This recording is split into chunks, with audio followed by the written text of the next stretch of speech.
sommes en France, dans un pays, un des seuls en Europe où il n'y a pas d'hygiéniste.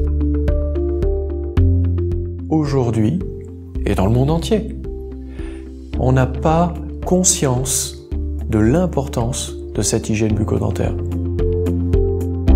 Le constat que je peux faire, c'est que j'ai à peu près plus de 90% de mes nouveaux patients qui ne sont pas éduqués à l'hygiène bucco-dentaire.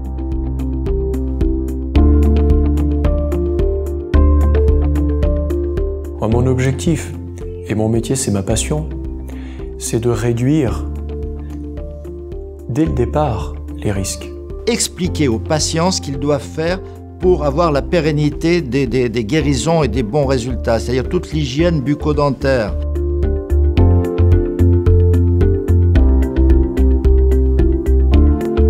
Les gencives, c'est pareil. Un organe, il ne s'use que si on ne s'en sert pas. Donc moins vous vous mastiquez, moins vous vous servez de vos dents, plus elles vont se déchausser, plus elles vont tomber.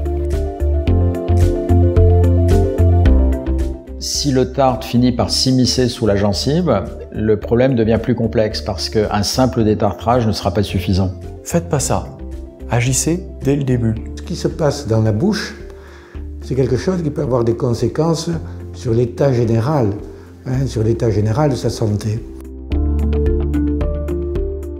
Il y a un lien de base entre la santé générale et la santé bucco-dentaire. Quand un sportif arrête de faire du sport pendant des années, il avait beau être musclé, la peau bien ferme, vous le retrouvez avec les muscles qui pendouillent, etc. La gencive, c'est un muscle quelque part. Elle a besoin d'être stimulée.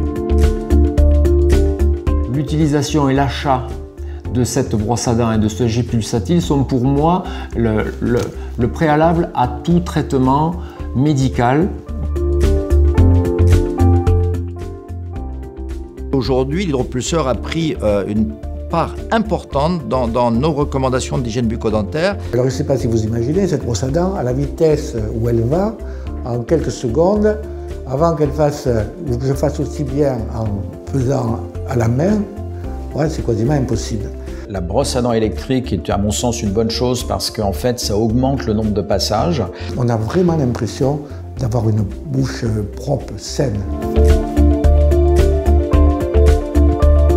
Le laser, ce n'est pas quelque chose qui va donner une substitution aux techniques. C'est quelque chose qui va être ajouté aux techniques conventionnelles.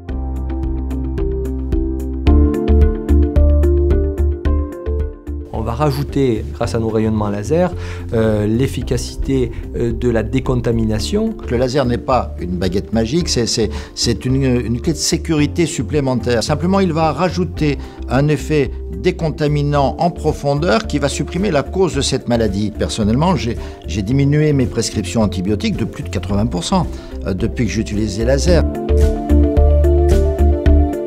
Chez moi, dans mon cabinet, avec quand même un certain nombre d'employés et de personnes à régler, si jamais je passe 1 heure et si je ne fais pas payer, rémunérer 300 € pour cette heure passée dans la globalité, c'est moi qui perds de l'argent. Donc, en général, je perds de l'argent parce que je ne fais pas payer 300 €, mais ça vaut 300 €. Ça, c'est le minimum chez nous en France. Il faut vraiment que les pouvoirs publics comprennent qu'aujourd'hui, nous devons avoir en France la possibilité de faire une prévention et une hygiène parfaite, une éducation à l'hygiène parfaite, faite par des gens spécialisés dans cette hygiène tout simplement, et non pas par un chirurgien qui, lui, n'aura pas le temps de faire ça. J'ai mis en place un programme d'accompagnement et d'information qui est gratuit,